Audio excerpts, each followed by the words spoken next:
Graça e paz. Eu sou Rafael Fernandes e nós iremos dar continuidade à carta do apóstolo Paulo aos Efésios. No nosso último encontro, nós falamos sobre as questões introdutórias deste livro. Também falamos sobre a expressão muito utilizada no início das cartas do apóstolo Paulo, a expressão graça e paz, essa saudação bem comum e que revelam aí o conteúdo daquilo que Deus fez em nossas vidas. Hoje nós iremos falar sobre Cristo como fundamento das bênçãos de Deus para as nossas vidas.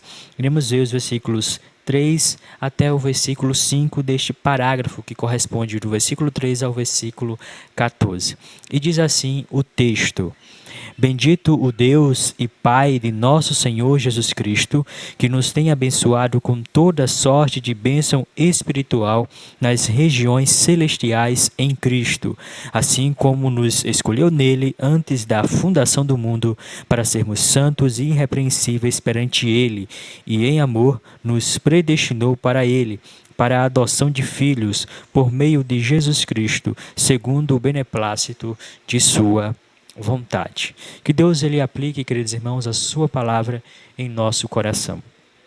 Quero também convidá-lo a compartilhar este link, este vídeo nos seus grupos de Facebook e WhatsApp, para que nós possamos alcançar mais e mais pessoas através do estudo da palavra de Deus. Muito bem, queridos, como eu falei, nós iremos tratar hoje sobre o tema Cristo é o fundamento das bênçãos. E, de fato, essa é a principal verdade expressa na seção em destaque.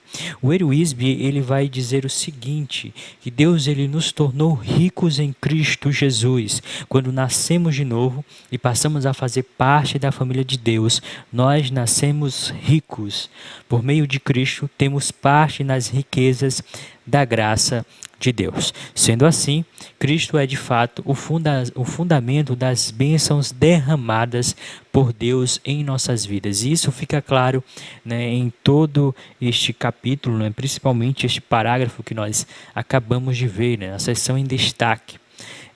Vemos que sem Cristo é impossível ao homem receber de Deus as bênçãos que ele conquistou na cruz. Então, tudo aquilo que Cristo conquistou na cruz, aqueles que creem em seu nome, aqueles que foram recebidos como filhos, também irão receber. Também conquistaram na cruz, né, por meio daquele ato de Cristo, todas as bênçãos espirituais em Cristo Jesus.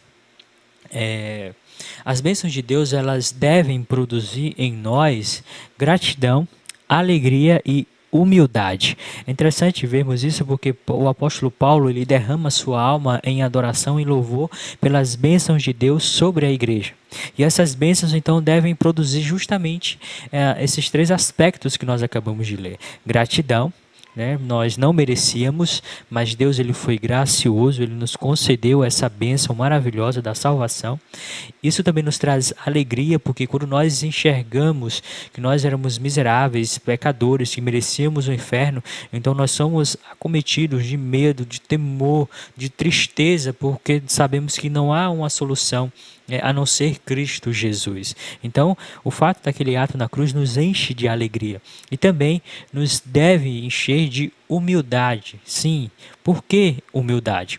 Justamente porque nós reconhecemos que não merecíamos tal ato, tal sacrifício, tamanha demonstração de amor. Então, as bênçãos de Deus, elas devem produzir em nós gratidão, alegria e humildade. E fica evidente também, dentro desse parágrafo, que a centralidade das bênçãos é Cristo Jesus. Nós podemos observar que nessa doxologia Paulo menciona o nome de Cristo ou seus títulos várias vezes com o propósito de imprimir em nossas mentes e em nosso coração a importância da obra de Cristo. Observe também as expressões que aparecem no texto. Ele diz: para ele, nele, perante ele e tendo nele. Então, a centralidade das bênçãos de Deus é Cristo Jesus. Conquistamos tudo, recebemos tudo por meio de Cristo Jesus. E eu tinha uma pergunta aqui para fazer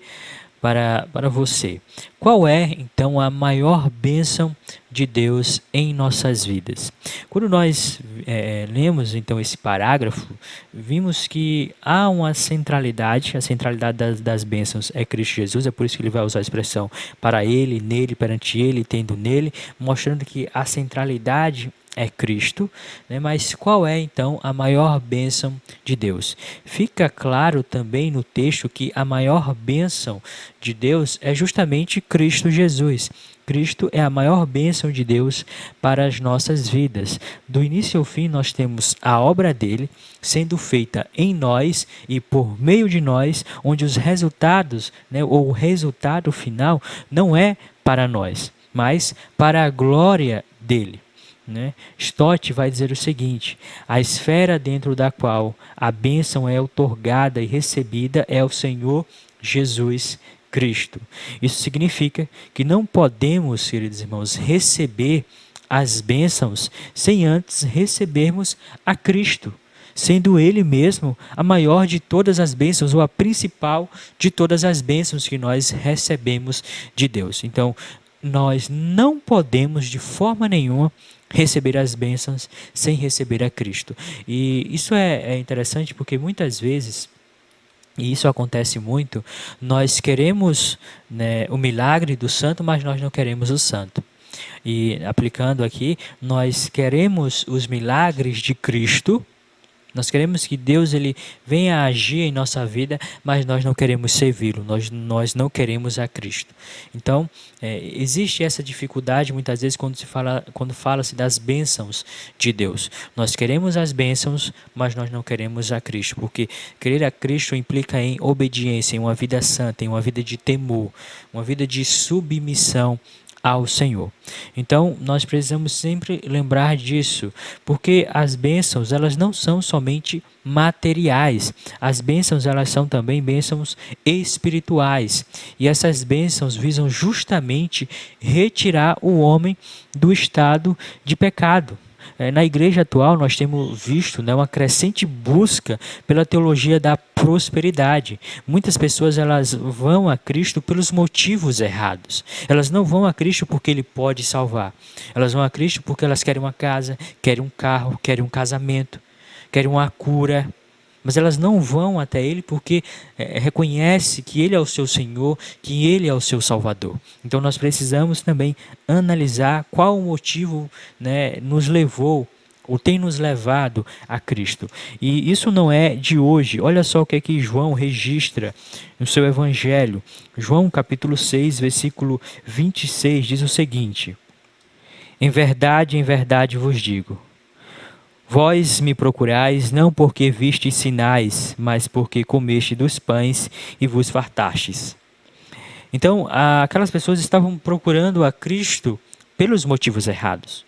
Elas estavam indo lá pelo pão físico e não pelo pão espiritual.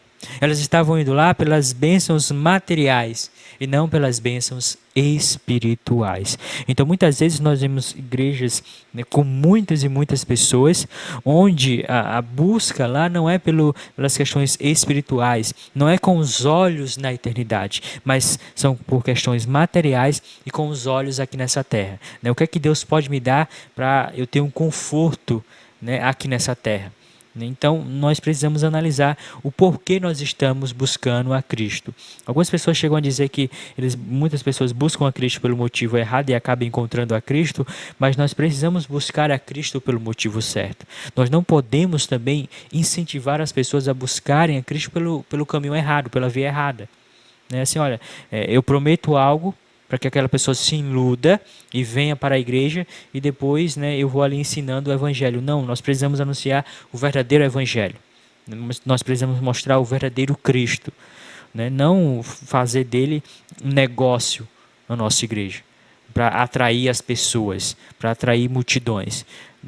Cristo ele nunca esteve interessado em multidões, ele esteve interessado em servos que o adorassem verdadeiramente, independente das situações que eles estavam vivenciando. Era submissão total ao seu Senhor e ao seu Salvador. Hoje nós queremos adorar a Deus se Ele nos conceder algo primeiro, e não é a salvação. Não é a fé. Nós queremos adorar a Deus se Ele nos der aquilo que eu já falei: casas, carros, bons empregos, enfim. Então nós condicionamos a nossa adoração, a nossa fé a algo que Deus possa nos dar. Então eu tento tirar algo de Deus para poder então assim adorá-lo.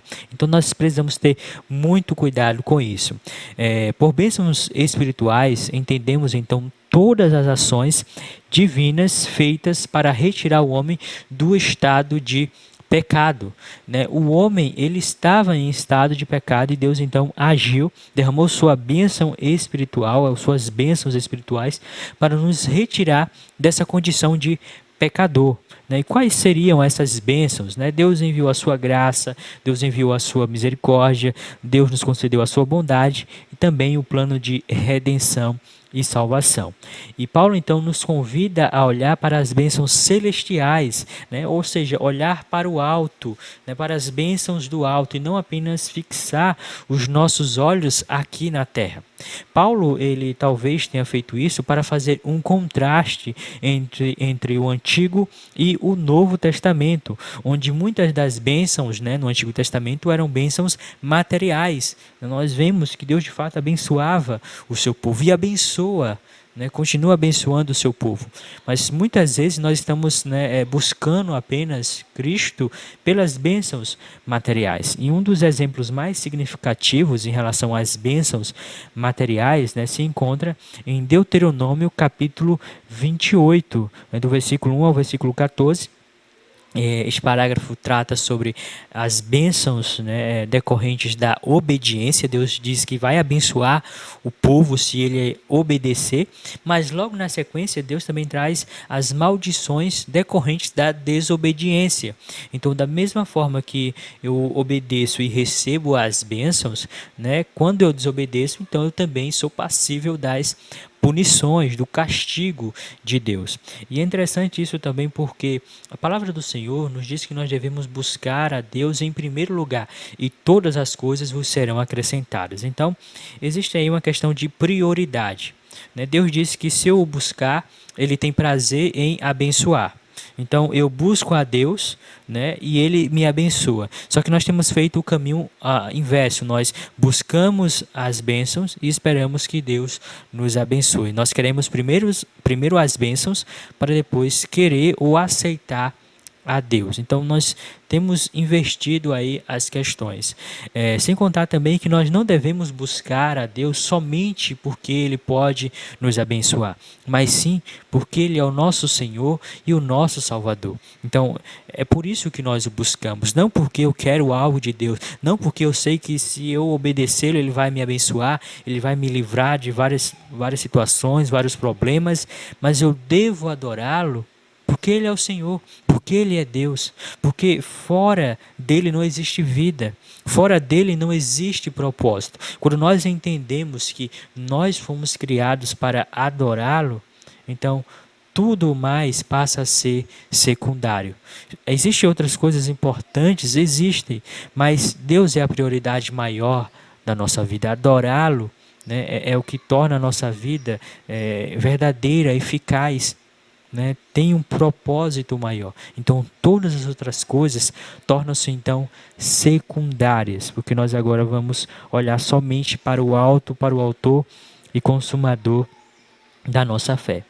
E Paulo deixa claro, né, que o maior propósito de Deus não é nos fazer ricos nessa terra, mas sim nos fazer ricos perante Deus. Nós precisamos também lembrar disso, né? O propósito de Deus não é que você seja um bom, digamos, bom empresário, né? O maior empresário do Brasil, que você tenha muitas posses, né? Que tudo aquilo que você toca, digamos, vira ouro. Não, o maior propósito de Deus não é lhe fazer rico aqui nessa terra. Embora Ele derrame sua bênção, né, suas riquezas para o seu povo. Mas o maior tesouro, né, ou a maior bênção que Deus nos dá é o seu próprio Filho. E por meio dele, nós nos tornamos ricos diante dele, né? Então, essa é a maior riqueza do cristão. Esse é o alvo que nós devemos buscar. E por isso que nós devemos buscar verdadeiramente ao Senhor. Então, esse é o propósito dele. Então, muitas pessoas aqui nessa terra são extremamente ricas, mas não conhecem a Deus. São extremamente ricas, mas não têm uma boa noite de sono, de paz. Porque a única coisa que pode, de fato, conceder a paz genuína, verdadeira, é Cristo Jesus. Então precisamos também lembrar que esse é o maior propósito de Deus. Então muitas vezes nós estamos muito preocupados com o que vamos comer amanhã, né, o que vamos vestir. Ele diz: me busque em primeiro lugar e eu vou conceder todas as coisas. Não significa que você vai ficar de braço cruzado esperando as coisas caírem do céu, né? Também não é assim, mas significa que a prioridade maior é a busca constante por Deus. O apóstolo Paulo agora fala sobre o tempo, né, da bênção, né, quando ela foi estabelecida. Ele vai deixar claro que essa bênção ela foi estabelecida na eternidade. A palavra escolheu, que aparece no texto, né, além dela revelar, né, que nós vamos ver mais à frente, a eleição, ela também revela a ação da Trindade, ou seja, quem escolheu. Quem foi que escolheu os eleitos na eternidade? Então nós temos ali o Pai, o Filho e o Espírito Santo. E de que maneira, de que forma eles escolheram? É interessante vermos, isso trata-se um pouco sobre a economia divina, ou seja, as ações de Deus dentro da Trindade. E basicamente seria o seguinte: na eternidade, Deus planejou o plano de salvação e as bênçãos que seriam derramadas. Cristo Jesus é aquele que vem, cumprir este plano, ele vem executar o plano, e o Espírito Santo seria aquele que iria administrar ou aplicar os resultados daquela obra consumada na cruz. Então a palavra escolheu, ela revela justamente a ação da Trindade dentro do plano de salvação, dentro das bênçãos de Deus, as bênçãos que seriam derramadas no meio do povo de Deus. Paulo agora vai falar sobre uma das doutrinas, que as pessoas acham muito difícil, que é justamente a doutrina da eleição, ou a doutrina da predestinação. Ambas vão falar sobre atos de Deus, ou escolhas de Deus na eternidade. E dentro dessa característica, muitas pessoas têm dificuldade, não conseguem digerir este assunto, porque assim, não, mas eu tenho o poder de escolha, fui eu que escolhi, não foi Deus, eu apenas disse, não creio que você disse apenas sim ao chamado que Deus fez no passado. Então muitas vezes é muito complicado as pessoas entenderem, porque elas querem ter domínio da salvação, ou querem determinar a salvação na vida de alguém, quando na verdade sabemos que é Deus quem salva, que a salvação ela tem início, e fim em Deus. E o apóstolo Paulo ele vai deixar isso claro, em sua bondade, Deus ele nos escolheu antes da fundação do mundo. E somente aqueles que ele escolheu podem responder positivamente ao seu chamado. O homem natural ele não tem forças e nem sequer vontade de buscar a Deus. Antes, o seu propósito, o seu desejo está naquilo que é mal, naquilo que Deus detesta. Se primeiro Deus não agir, de maneira nenhuma o homem pode buscá-lo. E sabemos então que a salvação ela tem início em Deus. Ou seja, se Deus não agir, se Deus primeiro não falar ao nosso coração, não nos chamar, nós não nos decidimos por Cristo. Quero chamar a atenção para esse texto dos Salmos, Salmos 27, versículo 8. Vai clarear um pouco essa ideia. Ele diz assim, é um texto de um salmo de Davi. O texto diz sobre o anelo pela presença de Deus. Versículo 8 diz: ao meu coração me ocorre, buscai a minha presença. Buscarei, pois, Senhor, a tua presença. Olha que interessante. O texto aqui está falando sobre o desejo de Davi em estar na presença de Deus. E ele diz que quando está, então, buscando ao Senhor, em busca dele, está indo no templo, não vale a pena que ele estava clamando para que estivesse no templo, na casa do Senhor. Versículo 4, ele diz: uma coisa peço ao Senhor e a buscarei, que eu possa morar na casa do Senhor todos os dias da minha vida. Dentro daquele contexto do Antigo Testamento, onde o templo representava a presença de Deus. Ele então diz que algo aconteceu quando ele estava buscando, né, estar no templo. Ele diz: ao meu coração me ocorre, buscai a minha presença. E ele então responde: buscarei, Senhor, pois a tua presença. Então, essa resposta, né, buscarei, pois, Senhor, a tua presença, é uma resposta ao ato primário, que é justamente aquilo que Deus operou em seu coração, né, aquela consciência, aquela voz na consciência: buscai a minha presença, me busque, me busque. Então, Davi respondeu positivamente, né, a esse convite, né, que aconteceu antes dele então buscar. Ele então diz depois: buscarei, pois, Senhor, a tua presença. Então, se o homem, né, não entender que a salvação ela começa em Deus, que é Deus quem vai atrás do homem, nunca, né, nós iremos por si só buscarmos a Deus, porque nós éramos ímpios, nós éramos inimigos de Deus. Nós precisamos lembrar disso. Nós éramos os seus inimigos, seus adversários. Só que agora nós somos santos e irrepreensíveis. A doutrina da eleição, ela também não anula a responsabilidade humana. Também não podemos perder isso de vista. Nós temos uma responsabilidade, sim, na salvação. Só que não no ato primário da salvação, naquilo que corresponde, né, a você ser salvo, né, ou não ser salvo. Porque algumas pessoas dizem o seguinte: já que eu sou salvo, então não preciso fazer mais nada, né, para a salvação. Precisa. Né? É justamente o que nós vamos ver, que é sobre a santidade, sobre a busca, sobre a adoração a Deus. Nós temos sim responsabilidades.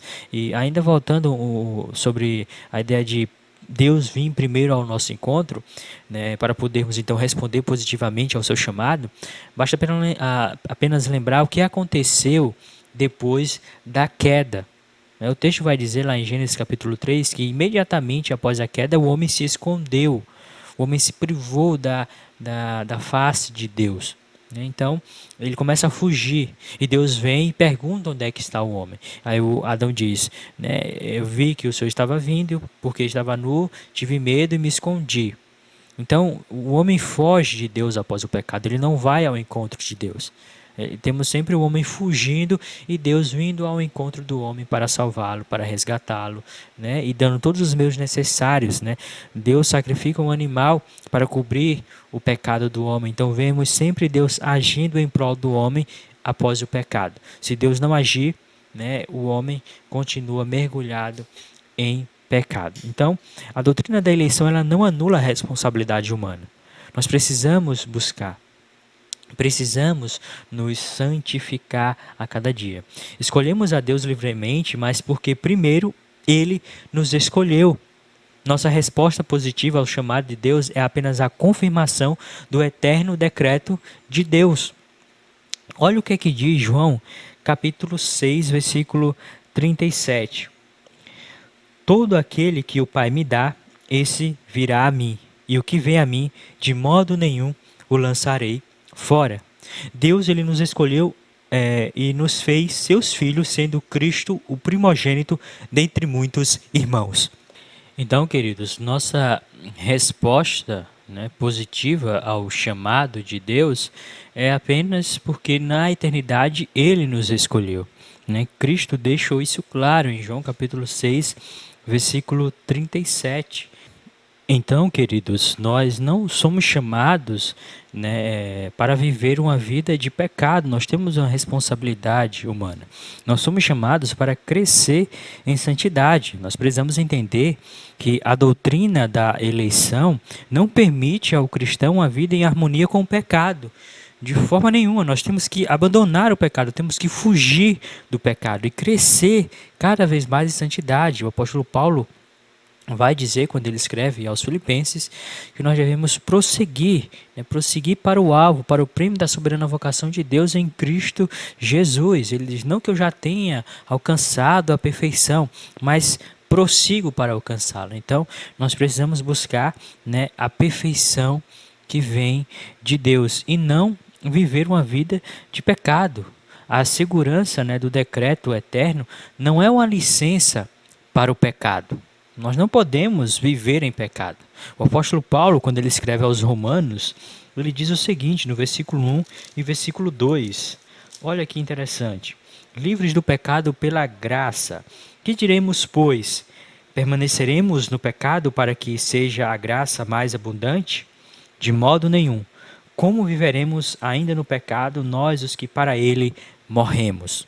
Então, a doutrina da eleição nos estimula a uma vida de santidade, a uma vida de fugir do pecado e se refugiar em Deus. E há algo também muito interessante aqui, né? Porque o salário do pecado é a morte. Mas para a morte, nós já morremos, nós já pagamos a conta. Mas na verdade, quem pagou essa conta foi Cristo. Na cruz, Cristo morreu a minha morte. Cristo morreu a sua morte. Cristo pagou o preço do seu pecado. Então, para a morte, nós já estamos mortos. Nós já pagamos o preço do pecado. Então, como poderíamos nós voltar a viver em pecado? Voltar a viver em pecado é como se nós ressuscitássemos para morrer novamente, para ir à cruz novamente. Só que o autor aos Hebreus vai dizer que não resta mais outro sacrifício. Aquele ato de Cristo foi único. Ele não vai voltar novamente para morrer na cruz, para subir numa cruz e morrer pelos seus pecados. Ele já fez. Então é por isso que nós somos estimulados a abandonar o pecado. No versículo 8 também aqui de Romanos 6, ele vai dizer o seguinte: ora, se já morremos com Cristo, cremos que também com Ele viveremos. Olhe, observe bem, nós já morremos com Cristo. Então nós estamos mortos. Nós já morremos. Por quê? Se com Ele morremos, também com Ele ressuscitaremos. Também com Ele viveremos eternamente. Então, nós precisamos lembrar sempre disso. A segurança do decreto eterno não é uma licença para o nosso pecado. Eu já estou salvo mesmo, então eu vou pecar. Eu vou viver deliberadamente, sem uma busca de santidade. Nós precisamos entender que não. Ela não concede uma vida de incertezas para o crente. Pode pecar e talvez você vai ser salvo ou talvez você não vai ser salvo. Não. Ela dá uma certeza. Você é salvo. Mas só porque você é salvo, você não precisa estar vivendo em pecado. A doutrina da eleição ela nos concede a forte convicção da salvação. Pois aquele que nos escolheu nos guardará até o fim. Por isso, a doutrina da eleição é um estímulo à santidade. Então, ele morreu por nós, para que agora nós venhamos investir toda a nossa vida, todo o nosso tempo para a honra e para a glória dele. E além da santidade, a doutrina da eleição nos ensina sobre a humildade. Isso mesmo, humildade, porque nós não merecíamos a salvação. Nós merecíamos o inferno, a condenação, a punição pelos nossos atos. Mas Deus nos salvou. Muitas pessoas acreditam que afirmar que é salvo é uma arrogância. Geralmente elas dizem que ninguém, exceto Deus, sabe se você é salvo ou não. Mas, na verdade, nós podemos saber se somos salvos.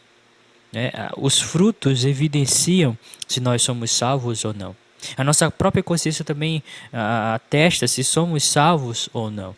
Testifica se eu sou salvo, se você é salvo. Todos aqueles que conhecem a Deus, Deus vai confirmando a salvação em nossas vidas.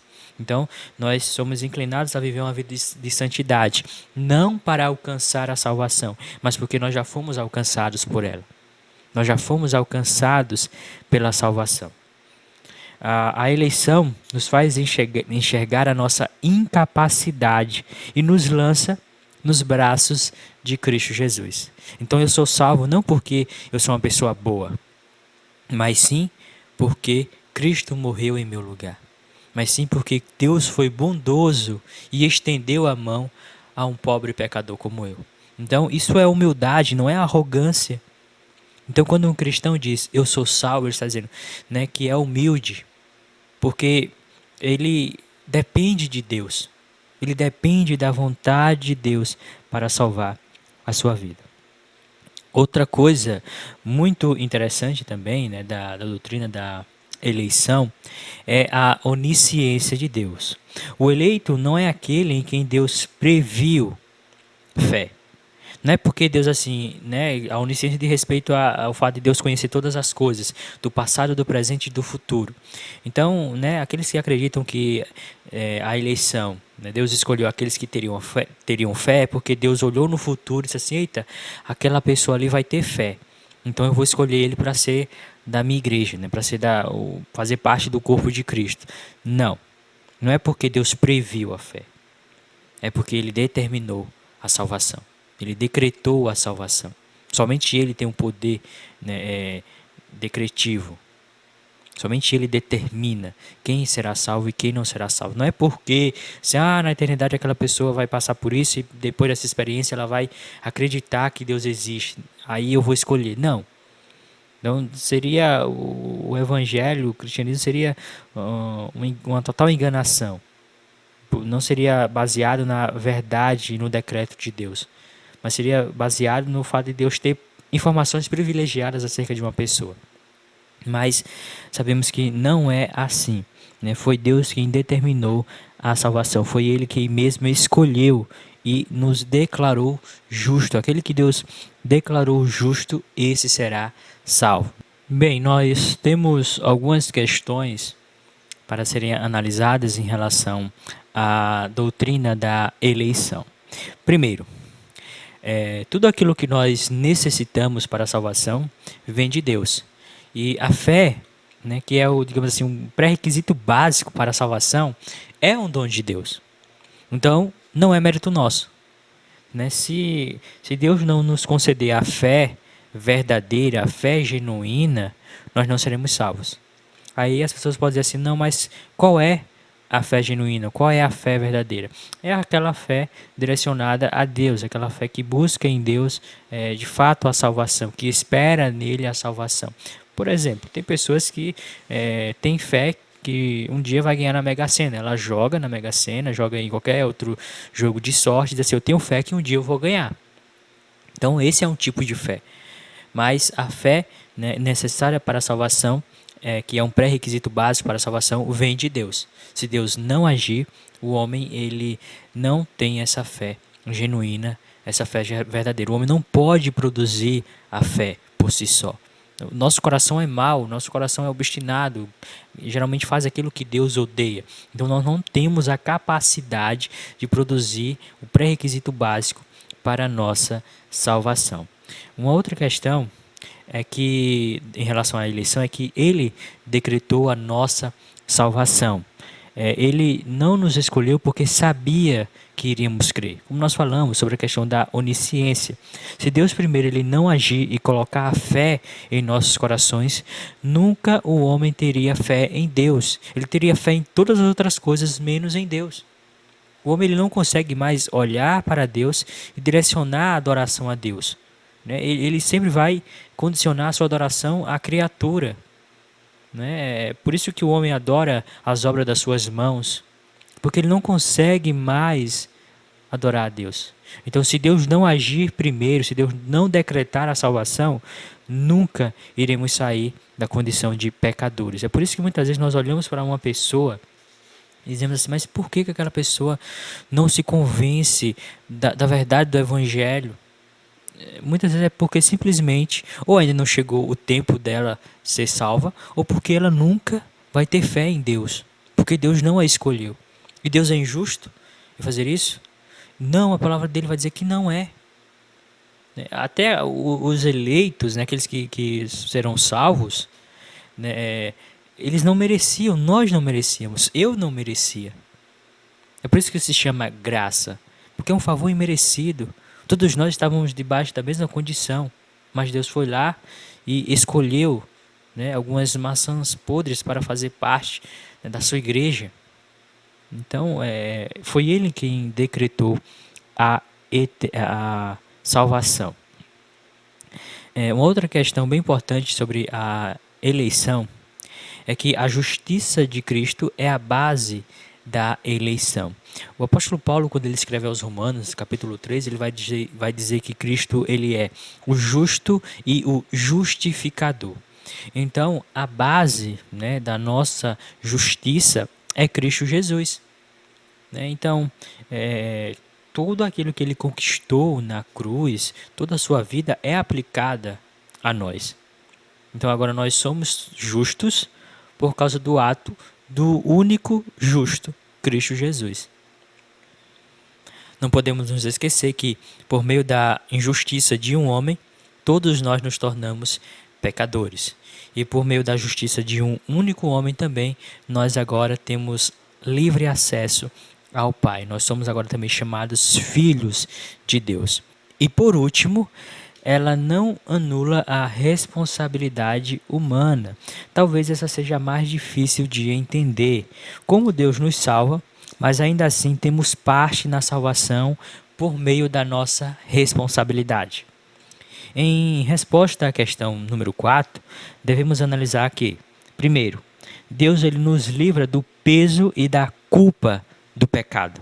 Entretanto, ainda sofremos as consequências do nosso pecado, o que significa dizer que nossa caminhada até o céu pode ser penosa e dificultosa por causa das nossas más escolhas, por causa do nosso pecado, ou ela pode ser mansa e tranquila. O autor aos Hebreus deixa essa verdade explícita quando diz: porque o Senhor corrige a quem ama e açoita todo filho a que recebe. A disciplina é o meio pelo qual Deus corrige os seus filhos, é o meio pelo qual Ele corrige os eleitos. Então, nossa caminhada aqui na terra até o céu pode ser tranquila, se a gente obedecer, mas ela pode ser dificultosa, pode ter problemas. Ou seja, a disciplina de Deus. Né? Porque Deus ele precisa corrigir os seus eleitos, precisa corrigir os seus filhos, para trazê-los de volta à vida de santidade. E a disciplina é o meio pelo qual Deus escolhe fazer isso. Segundo, a eleição ela é imutável. Deus ele não anula a nossa salvação por causa do nosso pecado. Né? Então, o pecado na vida do crente ele deve ser um acidente. Né? Isso é o que vai nos diferenciar dos ímpios. Por exemplo, um ímpio, geralmente, qual é a ideia da palavra ímpio? É a pessoa que geralmente acorda pensando no mal que vai fazer. É aquela pessoa que maquina o mal a todo tempo, que maquina o pecado a todo tempo. Então, né, essa pessoa não foi alvo da graça de Deus.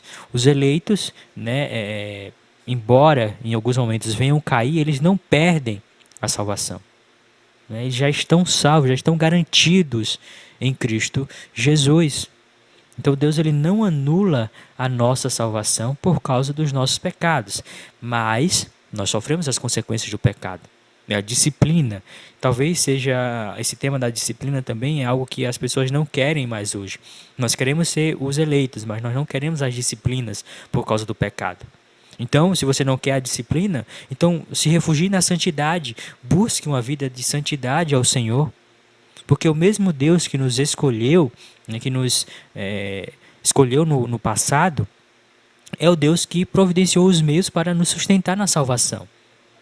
Parafraseando o apóstolo Paulo em Filipenses capítulo 1, versículo 6, Deus ele completará a boa obra que ele começou em nós. Então precisamos nos refugiar na santificação. Se você é um eleito, então busque a santificação. Busque uma vida santa diante de Deus. Caso contrário, mesmo que você seja um eleito, você vai ter que enfrentar as consequências do pecado. Né? A disciplina do Senhor, porque Ele precisa, né, diz lá o autor aos Hebreus, recebe a todo filho a quem ama e açoita também, né, quando eles erram. Quando Deus vê um dos seus filhos errando, pecando, Ele precisa disciplinar para trazer de volta, né, a santidade. Então, pense sobre isso. Né, que se você tem convicção de que é um eleito, mas que ainda vive na prática do pecado, então arrependa-se, volte-se para Deus. Né, a palavra dele vai dizer que ele é rico em perdoar. Né, o nosso pecado, né, não nos impede né, de adorá-lo, de buscá-lo.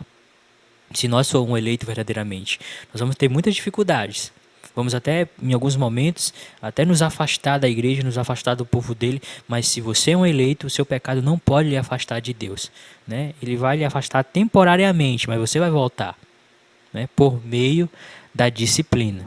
E é melhor, né, viver debaixo do temor, do amor de Deus, do que esperar Ele enviar a disciplina, a punição, a correção para nos voltarmos para Ele. Então, que Deus assim abençoe a sua vida. Próxima aula nós iremos dar continuidade, falar um pouco sobre outras doutrinas que aparecem aí no texto. Possivelmente, né, será sobre a adoção, que é o próximo tema que aparece justamente no versículo 5, além da eleição, predestinação, ele vai falar sobre a adoção. Você foi adotado, assim como eu, em Cristo Jesus? Essa é a pergunta que nós iremos responder no nosso próximo estudo. Que Deus então assim abençoe a sua vida. Até a próxima.